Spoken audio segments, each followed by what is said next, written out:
출애굽을 하고 약속의 땅 가나안 땅으로 가는 그 길은 광야 길이었어요.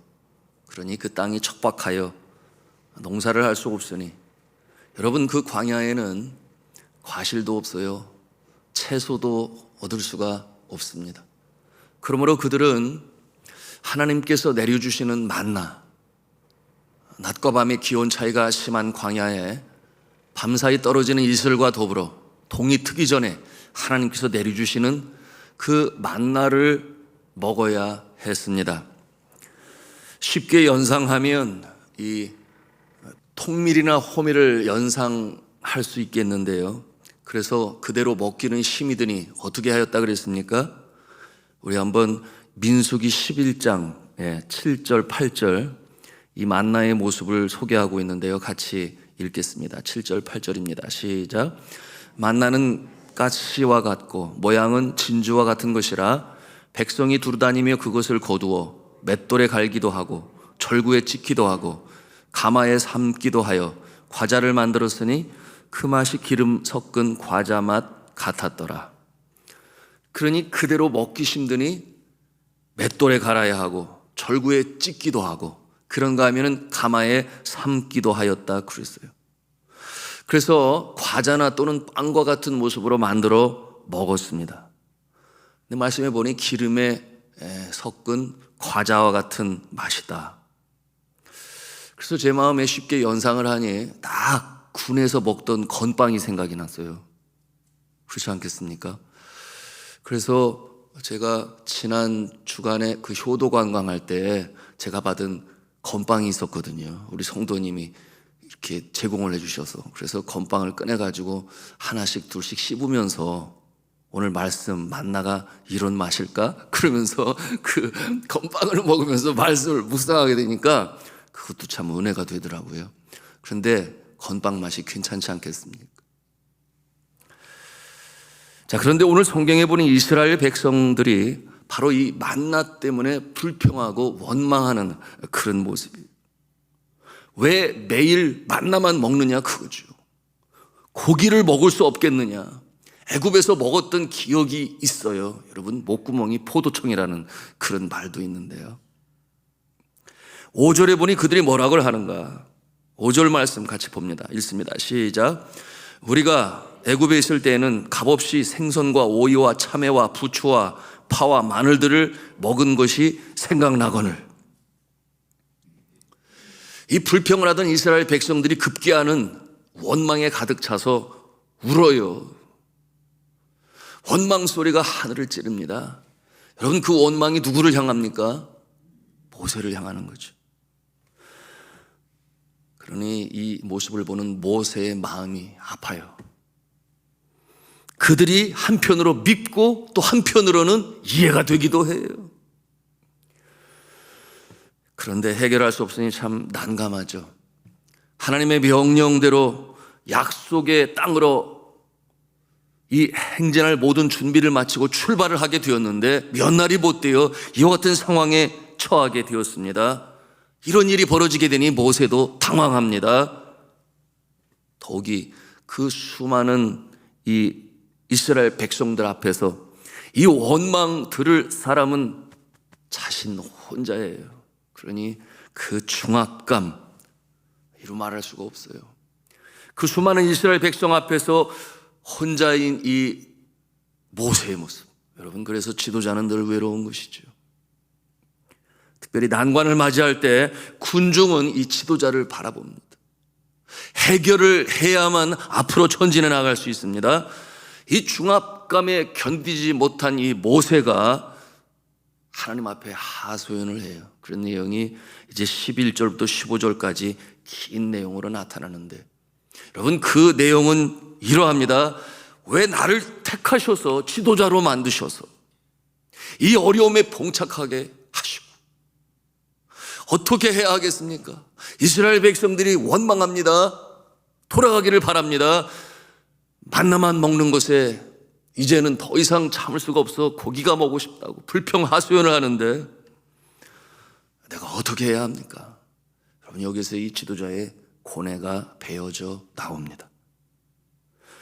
중압감을 견디지 못하여 그가 뭐라고 고백을 하는가? 차라리 나를 죽여주세요. 차라리 나를 죽여주세요. 우리 15절 말씀인데요, 우리 함께 읽도록 하겠습니다. 15절입니다. 시작. 주께서 내게 이같이 행하실진대 구하옵나니 내게 은혜를 베푸사 즉시 나를 죽여 내가 고난당함을 내가 보지 않게 하옵소서. 여러분이라면 이 상황 가운데서 어떻게 하시겠습니까? 제가 이 상황을 한번 생각을 해봤어요. 그래, 내가 지도자지. 이런 상황 가운데서 어떻게 해야 될까? 다를 바가 없다는 그런 생각을 하게 되었습니다. 뭐냐 하면 다른 해결의 방도가 없으니, 해결할 능력이 없으니 그저 하나님 앞에 나아가 주님 앞에 강청하는 거죠. 하나님 좀 도와주세요. 어떻게 해야 되겠습니까? 내가 할 능력이 없습니다.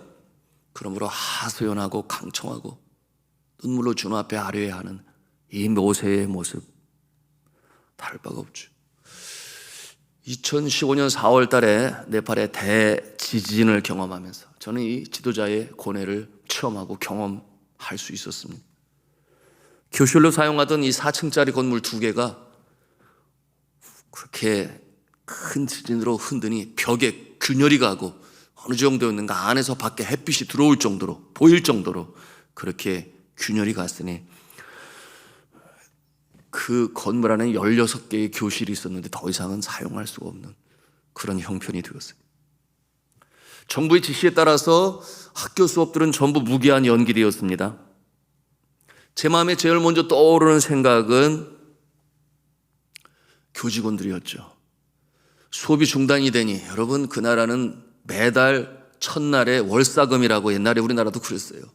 한 달치 수업료를 내고 수업을 들어요. 그래서 그 월사금을 받아서 교사들의 월급을 줘야 되는데 그러지 하지 못할 것이니 그것이 제일 먼저 떠올랐고, 두 번째는 그 부실한 4층 건물의 학교 교실에 이 학부모들이 자녀들을 보내기를 원하겠습니까? 보낼 마음이 없지요. 그러므로 다른 학교로 전학을 보내게 되면 리빙스턴 학교의 미래는 어떻게 되는 것입니까? 세 번째, 대응방책으로 운동장에 텐트 교실을 세워서 수업을 할 수는 있겠지요. 그런데 우기철이 코앞에 와 있으니 그 폭우가 쏟아지는 이 몬순 기후에 과연 얼마나 견딜 수 있겠는가, 버티겠는가, 이런 생각도 들었습니다. 그러니 방도가 없어요. 어떻게 해야 되겠습니까? 하나님 앞에 나가 그저 간절히 기도하는 거죠. 하나님 어떻게 해야 하겠습니까? 여진을 대비해 학교 운동장에 이 지붕을 씌운 이 농구장에서 이제 학부모들이 먼저 회의를 하자는 거예요. 그렇죠. 자녀들을 가진 부모의 마음이 다 똑같죠. 그런데 운동장으로 들어가기 전에 먼저 이 4층 건물 2개를 지나가야 되는데 이 학부모들이 그 모습을 보면서 살펴보고 둘러보고 그러고서는 그 운동장 학부모 회의에 모이게 되었어요. 그 4층 건물을 보면서 그들의 마음에 어떤 생각이 들었겠습니까? 여진이 밤낮으로 계속 오고 있어요. 그러니 건물 안에서 회의를 못하는 거죠. 운동장에서 회의를 할 수밖에 없는 상황인데 4층에서 여진이 나면은 자신의 자녀들이 뛰어내려와야 되는데 어느 누구가 그 자녀들을 이 학교에 다녀게 하겠습니까? 하나 같은 생각은, 결론은 다른 학교로 전학시켜야 되겠다, 그런 마음을 가지고 학부모 회의에 참여하게 되었어요. 여러분, 그들의 얘기가 틀린 것이 아니잖아요. 저 같아도 그랬을 것이다, 그런 마음을 갖지 않을 수가 없죠. 여러분, 오늘 모세가 누구의 편에 서 있습니까? 하나님 편에 서 있습니까? 백성들의 편에 서 있습니까? 모세가 백성들의 편에 서서 하나님께 간청을 하고 이스라엘 백성의 대변자의 역할을 합니다. 여러분, 이 모습이 지도자의 모습인 것이죠. 그 운동장에 모인 학부모들의 눈은 학교 책임을 지고 있는 저만 바라보고 있는 거예요. 제 입에서 무슨 말이 나올까? 그것만 바라보고 있습니다. 여러분, 그 학부모들의 85% 이상은 전부 기독교인이에요. 기독교인의 자녀들에게 양질의 교육을 제공하고 그리고 영어로 수업하는 학교가 되어 이 잡을 찾을 때 어려움이 없도록 관광으로 먹고 사는 나라 아니겠어요? 히말라야 때문에. 그러니 기독교인의 가정의 자녀들에게 우선순위가 주어지게 되었고, 또 학부모회가 믿지 않는 부모들이 되면 성경 가르치지만 하고 대만 끝나는 거예요. 미션 스쿨의 기능이 사라집니다. 여하튼 기독교 학부모들이 모이게 되었음에도 불구하고 그들의 마음은 내 코가 석자인데 학교 입장에 서서 도우려고 하는 그런 마음은 거의 없지요. 그 이스라엘 백성들의 오늘의 모습과 다를 바가 없어요. 그때 저는 이 기도할 때 하나님께서 저에게 주셨던 그 지혜를 가지고 그들에게 나누었는데요. 뭐 나누었다기보다는 그저 일방적인 통보지요. 첫째는 저 2개의 4층짜리 건물은 교실로 사용하지 않겠습니다. 학교 주변에 공터를 빌려서 16개의 교실을 새로 짓겠습니다. 믿음의 선포죠. 두 번째는 정부의 지시로 학교 수업이 중단되었으나 우리 교사들 여러분의 가정으로 다 보내겠습니다. 그래서 공부가 중단되지 아니하고 그 집 안에서든 아니면 집 안에 두려워서 대부분 밖에 나가서 텐트 치고 잤어요. 그때 여진이 뭐 늘 오고 가니까 텐트 안이든 여하튼 교사들 보내서 공부할 수 있도록 숙제를 주고 또 찾아가서 숙제 검사를 하고 뭐 이와 같은 일들로 인해서 우리 자녀들이 공부가 중단되지 않도록 하겠습니다. 왜 그렇게 말했겠어요?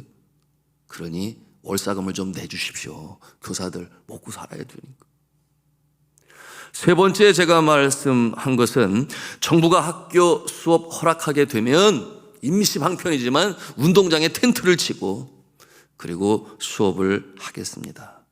그리고 최대한도로 이 교시들을 재건할 수 있도록 여하튼 기도하고 다방면으로 채널을 통해서 모금을 하여 이 일을 이루겠습니다. 이와 같은 내용으로 약속을 하니 학부모들이 그 굳었던 표정이 풀어지면서 박수를 치면서 믿은 거죠. 그리고서는 돌아가게 되었습니다. 그러니 이 학부모들이 월사금을 내게 되었고 우리 교직원 70여 명이나 되는데 월급을 받게 되었으니 감사했어요. 그리고서는 정말 약속대로 각 집마다 방문하여 때로는 텐트에서 비닐하우스에서 아이들을 가르치니 옆에 있는 이웃들이 감동받았어요. 도대체 어떤 학교길래 아직 정부에서는 학교 수업 시작도 시작하지 아니했는데 이렇게 와서 가르치고 숙제 검사하고 또 숙제 주고 가고 감탄하게 되었습니다.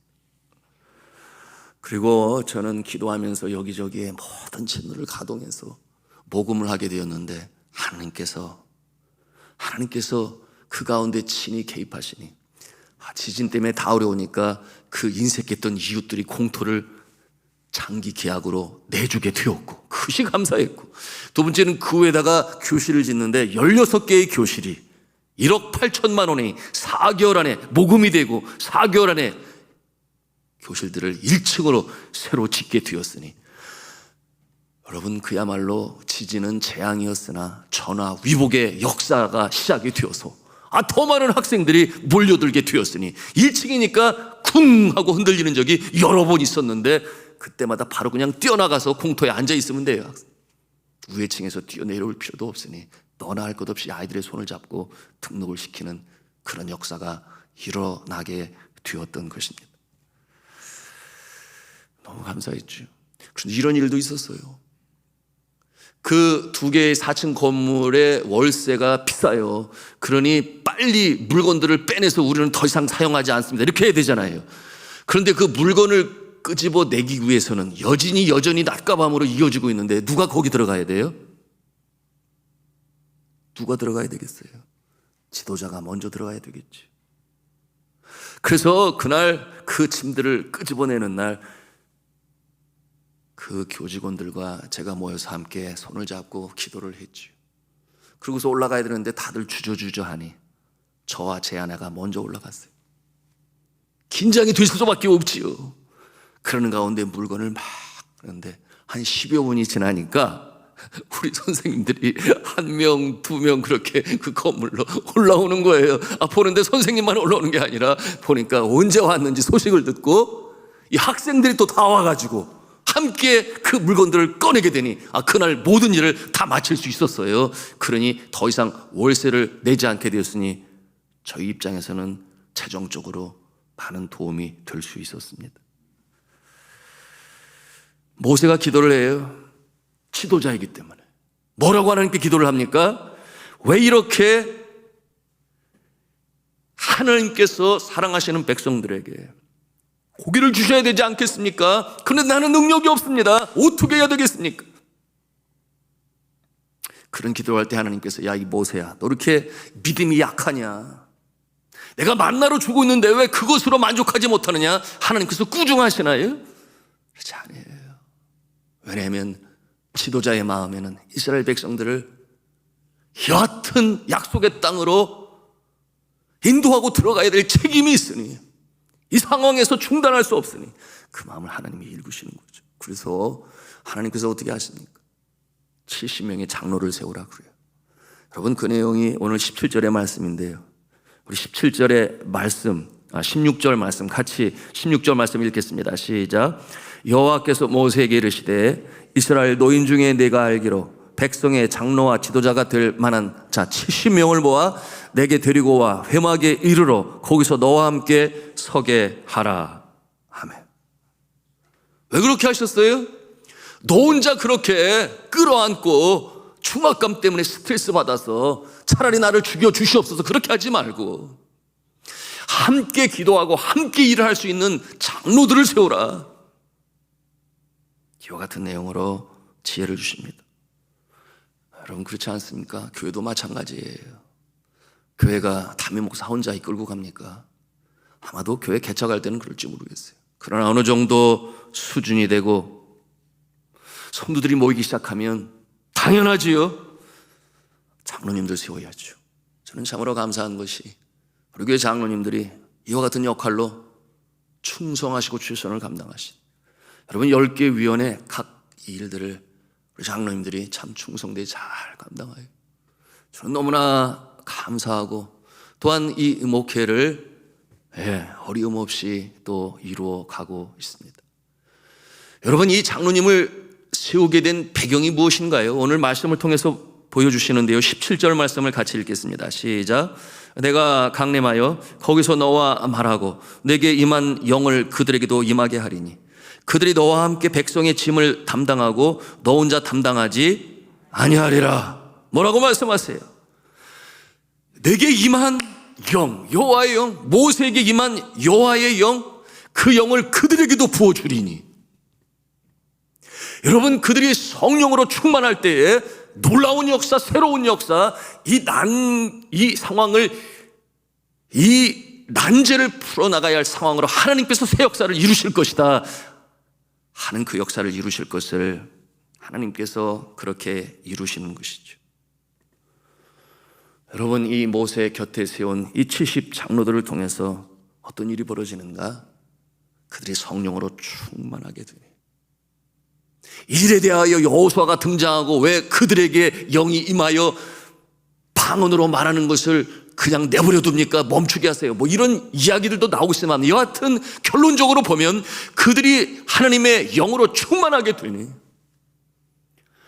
그들이 예언하게 되고 모세와 같은 위치에 서서 그 역할을 감당하게 되니 놀라운 역사가 나타나서 이 메추라기를, 고기를 하나님께서 불어주시는데, 여러분, 그 내용이 오늘 32절 말씀인데요, 우리 한번 찾아가서 읽도록 하겠습니다. 32절입니다. 시작.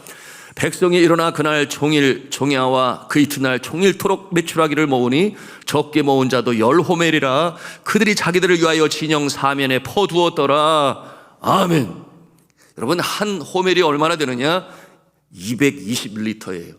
그러니 10호멜이면 2200리터입니다. 여러분, 2리터 생수병 한 병으로 계산을 해보면 1110개의 병을 채우는 그 양의 이 고기를 그들이 얻게 되었어요. 너무 많아서 펼쳐서 말리기도 하고 이런 역사가 나타나게 되었는데요, 여러분, 말씀을 맺습니다. 여러분, 지도자는 어떠한 모습이에요? 오늘 모세와 같은 모습이에요.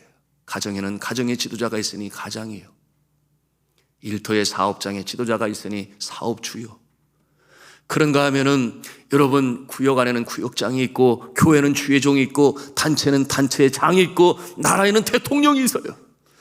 여러분, 그들이 나라고 하는 존재, 먼저가 아니라 우리를 먼저 생각하고 어려운 상황에 있을 때 도망치는 것이 아니요 나 혼자만을 생각하는 것이 아니라 우리를 생각하고 내가 감당하지 못할 것이면 주님 앞에 나와 기도해야 하는 것이니 여러분 이 새벽에도 기도할 때 주님께서 그 모습을 기뻐 보시고 응답하시는 줄로 믿으시길 바랍니다.